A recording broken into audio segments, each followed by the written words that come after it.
Please have a seat. For those of you who can find one, let me welcome all of you to the Coast Guard Lighthouse Station. Let me welcome William Jefferson Clinton to San Francisco again. The 24th visit to California since he's been elected president.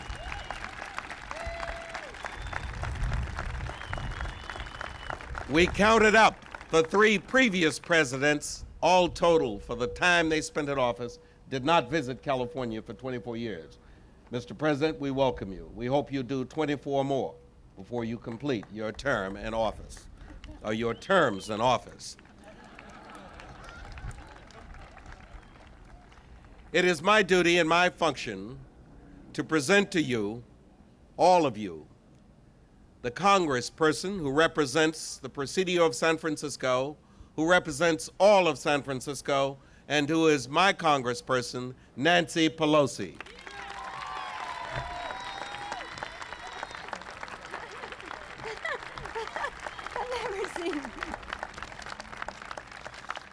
I've never seen Willie be a man of so few words. Mr. President, it is a great honor to join our senators, Senator Feinstein and Senator Boxer, and our great Mayor Willie Brown in welcoming you to San Francisco. But it's a particular delight to join so many friends of the Presidio to welcoming you to the Presidio, this great national park. Other presidents have visited the Presidio, but you, Mr. President, are the first president to walk the grounds of the Presidio since it became a national park.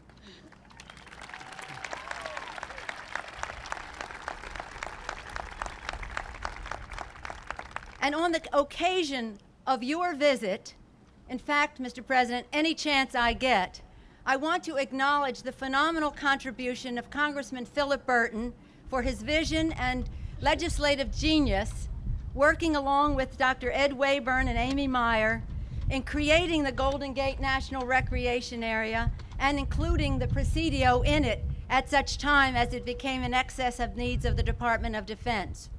Another one of our Presidio heroes, Jim Harvey, left us on Thursday. For a very long time and right up until the end, he was a source of leadership and wisdom for the Presidio. He will always be a source of inspiration and strength for our efforts here.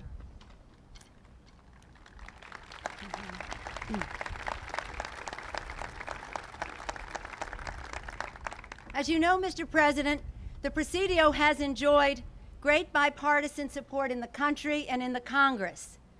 But while it has many advocates, it is said that the Presidio's most eloquent spokesperson is the Presidio itself.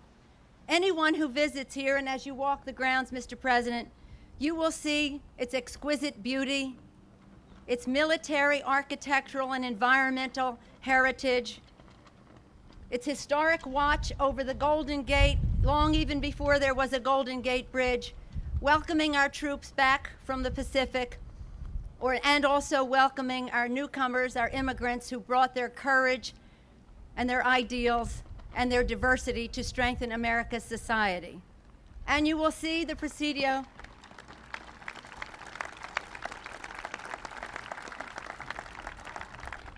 and hear the Presidio speak to the future, especially as it strives to preserve the environment, involving our young people in the San Francisco Conservation Corps and AmeriCorps. And so, Mr. President, your visit today is a great recognition of the national significance of the Presidio as a national park. And of course, we want to thank you for your financial and legislative assistance.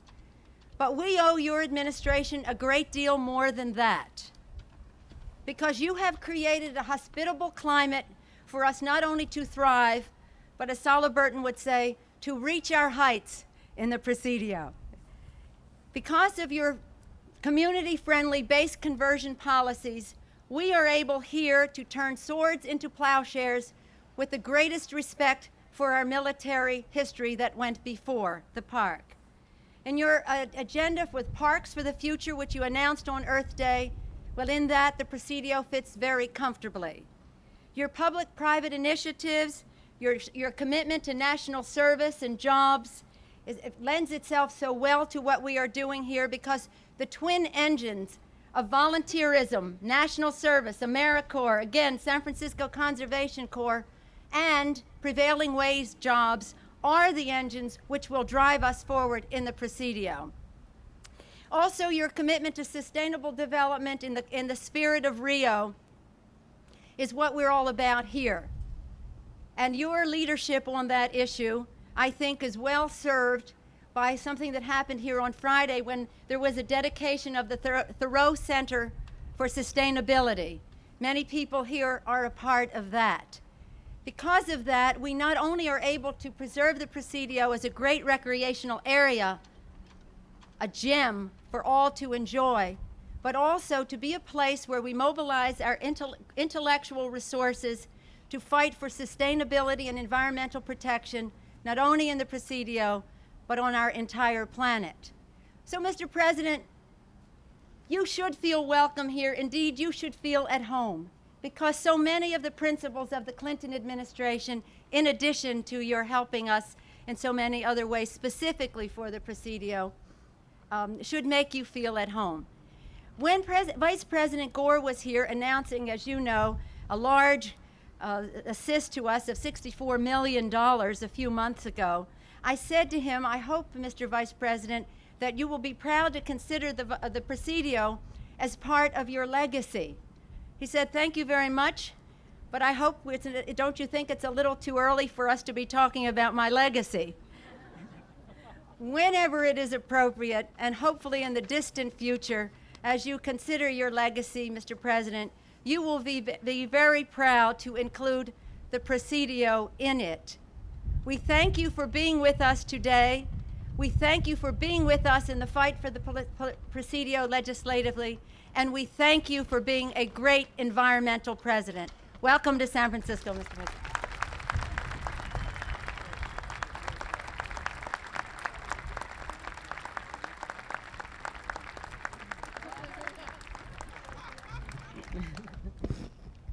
It is now my great pleasure to present our distinguished senior senator from California, Senator Dianne Feinstein. Thank you very much.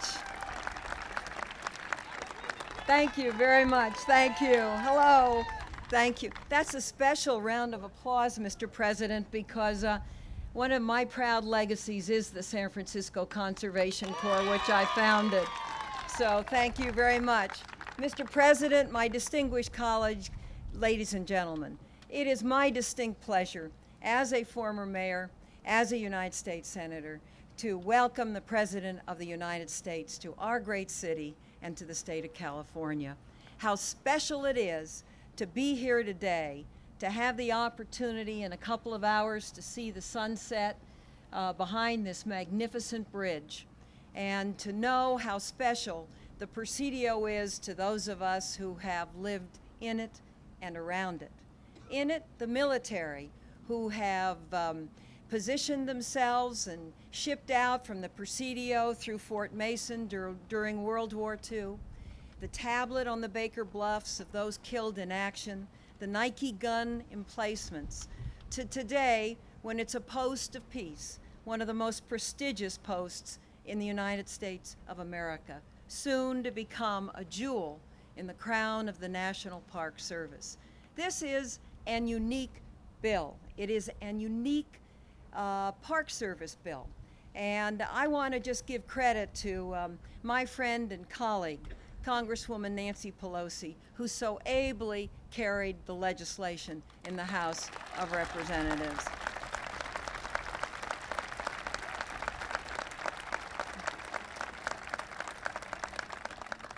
And Senator Boxer and I often tease each other by saying we are the long and the short of it. But she was both in taking the lead on this legislation in the Senate of the United States.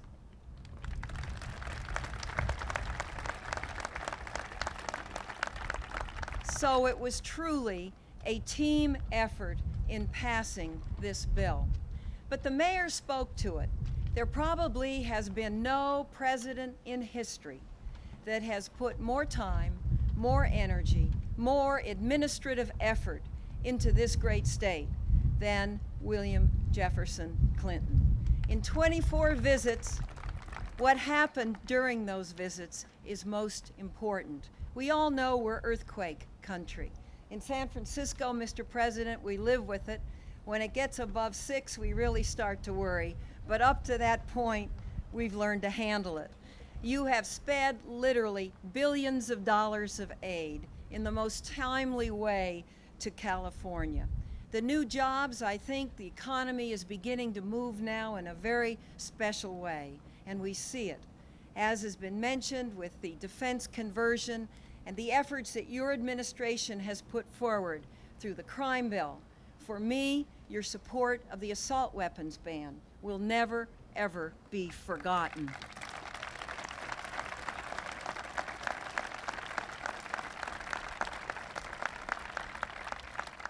I don't see him at this moment, but I understand that former Senator Alan Cranston is here. Alan, would you stand for a moment? Would you give him a big round of applause?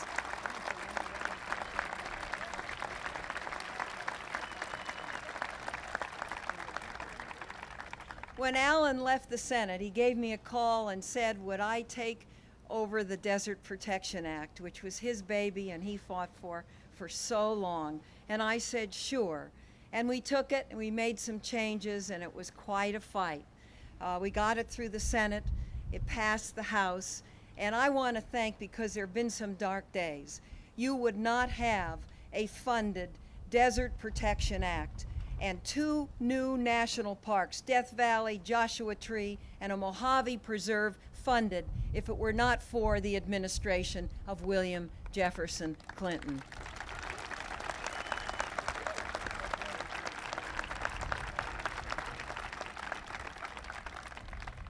There are people here who have done so much. I see great pioneers in the environmental movement, Mr. President, in the front row, and I want them to stand, and I want you all to give. When I first went into public office, ran for the Board of Supervisors in 1969, 2 of my supporters are here, Dr. and Mrs. Edgar Wayburn, who have done so much, headed the Sierra Club. Would you stand and just have a quick round of applause?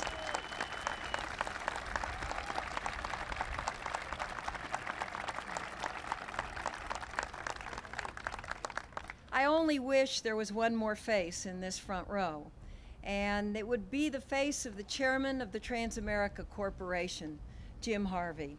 Jim took corporate citizenship, and he really carried it to its ultimate end. I know in the 9 years I was mayor, there was never a time I called Transamerica and spoke to him that Transamerica did not help. He chaired the Presidio Council from 1991 to 1994. He helped all of us, Toby Rosenblatt, Don Fisher, others, Amy Meyer, the Council Strong, lobby for the bill. He was a very special San Franciscan. One of the great things about our city, and the Conservation Corps knows it, is that the people in our city put their divot back, and Jim Harvey put his divot back. So, as beautiful as it is to stand at Fort Point and see those breaking waves smashing over the breakwater, to hear the sound of the cannon in the square, to watch the flag go up and down, to view the bridge from the bluffs and see the sun setting, those are sights that Jim takes with him, and I know how grateful we all are to him. I would like to ask that we observe 1 small minute of silence in thanks for the chairman of the Transamerican Corporation, a great San Franciscan, James Harvey.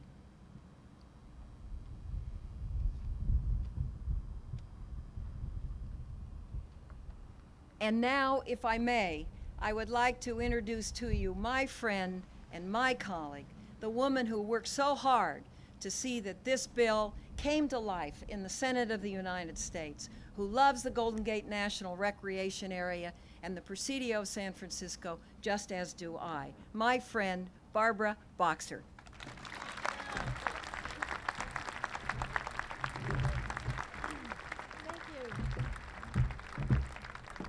Thank you. They have a special boxer box for me here today. Jim Harvey, your spirit is here with us today. I'll tell you, these last few months when Congresswoman Pelosi and Senator Feinstein and I would frantically meet and know we had to bring the bill back to life, he was the first one on the list. Let me say, Mr. President, you are California's best friend, and we are so proud to have you here today. Really, all of us are so proud.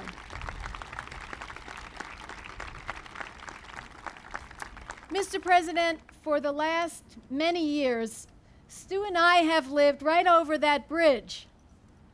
And for a beautiful time in my life, for 10 years, I had the privilege of representing a congressional district shaped something like Congresswoman Pelosi's that included the Presidio. And it was a joy, and it was frightening when it closed because we knew how precious and important it was to the people. But it was the vision of Phil Burton that saw it coming well before any of us could even think about the day that it would close. And with his vision, and with Sala, and with Congresswoman Pelosi, myself, Senator Feinstein, and now our new mayor, and so many of you, we will make sure that Phil's vision comes to pass.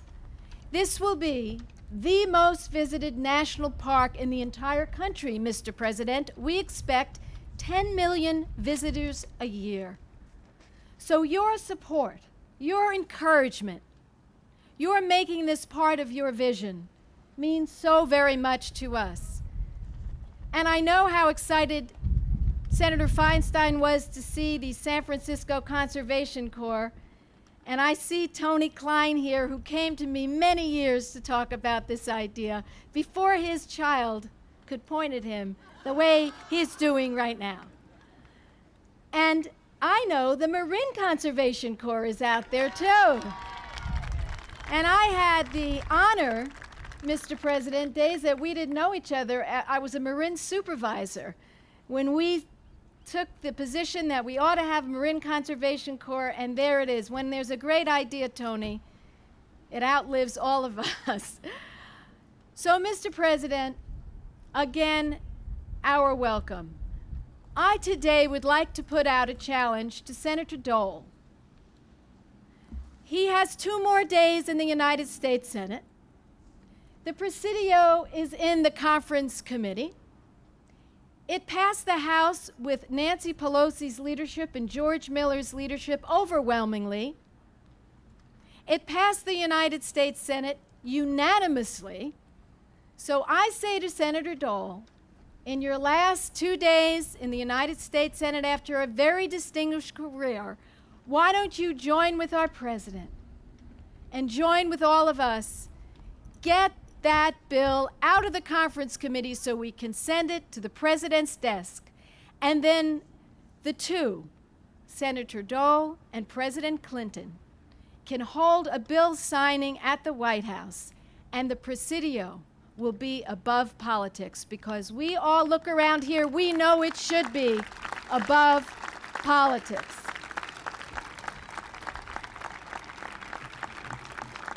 I would now like to introduce to you the general manager of this national park, who has the honor of introducing our president. Will you welcome the general manager, Bob Chandler?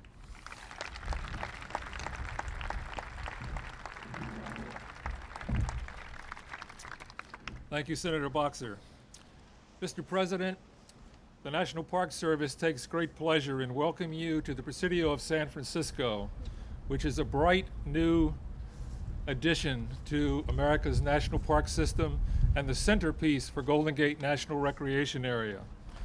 Throughout the Presidio, and certainly here on Crissy Field, you can see that we are in the midst of a challenging conversion from a military post to a thriving. Thank you, volunteers. Thank you. Thank you very much. Thank you. Thank you. Thank you very much. Thank you. Thank you. Thank you very much, Mr. Chandler, Mr. O'Neill, Mr. Mayor. It's wonderful to be back in San Francisco. Congresswoman Pelosi, Senator Boxer, Senator Feinstein, thank you all for your work on this magnificent project. You know, I always love coming here, but I especially love coming right here because that's my jogging route right there. Whenever I come to San Francisco, I always go down there and run to the Golden Gate Bridge and back. So, and I didn't know exactly where we were going to do this on the Presidio today. I got driven around a little bit, so I got to see some other things that that are being done here. When I finally realized that we were going to do this here, I didn't know whether I could actually sit still long enough for the program to unfold instead of just racing away down there, or as the case may be, kind of stumbling away down there toward the bridge. I want to talk to you today about three little simple ideas that this magnificent place embodies. Ideas that are easy to say, but have a great deal to do with what kind of country we are and what kind of country we're going to be. When I think of the Presidio, I think of, first and foremost, preserving our incredible natural heritage and our important history. Second, I think about the obligation that the rest of the country has for defense conversion. And thirdly, I think about partnership, the kind of partnership that Jim Harvey's life embodied and that all the things that Mr. Chandler just mentioned represent.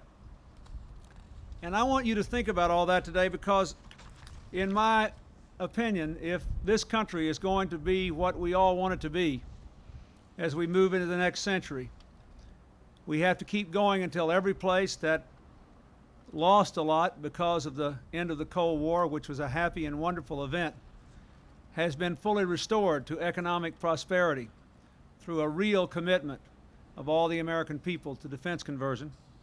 Because we cannot, over the long run, sustain an American economy in this new world unless we have a theory of sustainable development that puts the environment first, not last, and recognizes that we can grow the economy and still preserve our natural heritage. And because, thank you. And because we cannot do a lot of what we need to do publicly and still continue to bring the deficit down unless we have partners, business partners, citizen partners like the young people in the Conservation Corps, and others who are committed to making the most of our national potential. It was a brilliant thing that the late Congressman Burton did to provide for the fact that this would become a national park if ever the military should lead. But all over California, you see now what can happen if there's a real commitment not to leave the people who fought the Cold War for us behind. In Monterey, where Fort Ord is now the California State University at Monterey Bay. In Alameda, where machinists who once built Bradley fighting vehicles now building electric cars for the 21st century. In Sacramento, where Packard Bell has now hired 3,600 people to assemble personal computers in a former Army depot. And now, of course, this newest of our national parks is showing the rest of our national parks the way to the future. I have to tell you that the previous speaker sort of alluded to this, and with greater specificity when Senator Feinstein mentioned the California Desert Protection Act and how we got it and then we very nearly lost it last year. But all of our national parks are at risk. Too many of them have fallen into disrepair. We're working hard to protect them. There were some people who wanted to sell off a lot of them. or privatize them or just let them continue to fall into disrepair. We have resisted that, and I think it's clear now that there is an overwhelming bipartisan consensus in the United States that our national parks are a part of our national treasure, that we have to nourish them, we have to maintain them, we have to improve them. And the last thing in the wide world we need to do is to get rid of any of them. We need to make them better instead.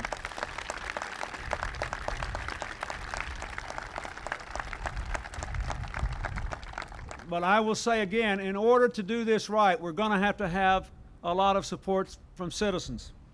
The businesses now in this park are thriving, already helping to offset taxpayer costs. Here at Crissy Field, where de Havilland biplanes once touched down, this land will soon become the great common ground for all Americans. Historic buildings, wide open areas for kids to play in, restored natural habitat. All the design and planning here have been undertaken through private, nonprofit campaigns. And as we have learned today from their smiling faces and strong voices, much of the work has been done by volunteers who are just as dedicated to this country's future as those who drilled with the 6th Army outside these hangars a generation ago.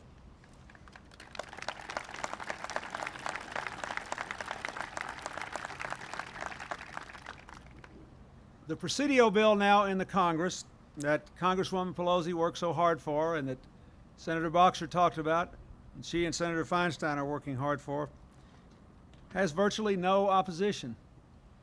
It calls for a public-private trust to oversee the Presidio's economic future, to preserve the park for future generations, to create a national park that will sustain itself without government funds. So let me say again, I urge Congress to send me this bill in a clean and straightforward way. We simply cannot continue to have lawmaking paralyzed by the attempts to add to every single good bill that comes along into Congress some objectionable provision. We need the Presidio bill. We need it now. We need it clean. We need it unhampered.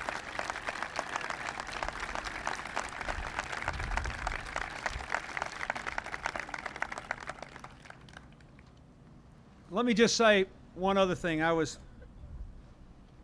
thinking about my jogging and looking at Senator Cranston, and I remember in my earlier years, back when I had a private life when I was governor, sometimes Senator Cranston and I would jog in Washington together.